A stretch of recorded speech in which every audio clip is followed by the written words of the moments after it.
জীবনে মরণে আধারে আলোতে থাকবো তোমার সাথে, এই প্রমিসটুকু আর সত্যি হতে পারলো না। 9 বছরের বিবাহিত সম্পর্ককে ইতি টেনেছেন আরিফিন শুভ।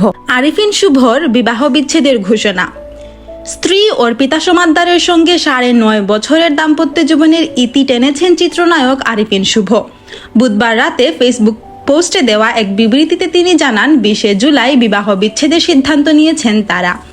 আরিফিন শুভ বিবৃতিতে লিখেছেন, দেশের এমন পরিস্থিতিতে ব্যক্তিগত কোনো কিছু জানাতে যথেষ্ট দ্বিধা ও সংকোচ বোধ করছি। তারপরও মনে হলো আপনাদের বিষয়টা জানানোর সময় এসেছে। আমি অত্যন্ত দুঃখের সঙ্গে জানাচ্ছি যে আমি আর অর্পিতা আমরা হয়তো বন্ধু হিসেবেই ঠিক আছি, জীবনসঙ্গী হিসেবে নয়। আমরা 20 জুলাই এই সিদ্ধান্তে উপনীত হয়েছি, বন্ধুত্বটুকু নিয়ে দুজনের সম্মতিতে বাকি জীবন নিজেদের মতো করে বাঁচব, লিখেছেন এই অভিনেতা।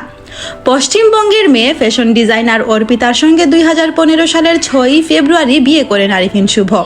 অর্পিতার প্রতি কৃতজ্ঞতা জানিয়ে শুভ লিখেছেন, অনেক চড়াই উতরাইয়ের পরও অর্পিতা আমার এবং আমার মায়ের জন্য যা করেছেন সেটার জন্য তার প্রতি চিরকৃতজ্ঞ এবং চিরঋণী। শুভ আরও লিখেছেন, মা চলে যাওয়ার পর জীবনটা একেবারেই শূন্য হয়ে গেছে, কিন্তু আমি বিশ্বাস করি আপনাদের দোয়া ও ভালোবাসা আমার সঙ্গে আছে, যেটা নিয়ে বাকি জীবনটা সুন্দর ও সুস্থভাবে বাঁচতে পারবো। বিবৃতিতে কোটা সংস্কার আন্দোলন নিয়েও নিজের বক্তব্য জানিয়েছেন এই অভিনেতা। তিনি লিখেন, দেশের সাম্প্রতিক ঘটনা শিক্ষার্থী সহ যারা প্রাণ হারিয়েছেন তাদের বিদেহী আত্মার মাগফিরাত এবং আহতদের দ্রুত সুস্থতা কামনা করছি।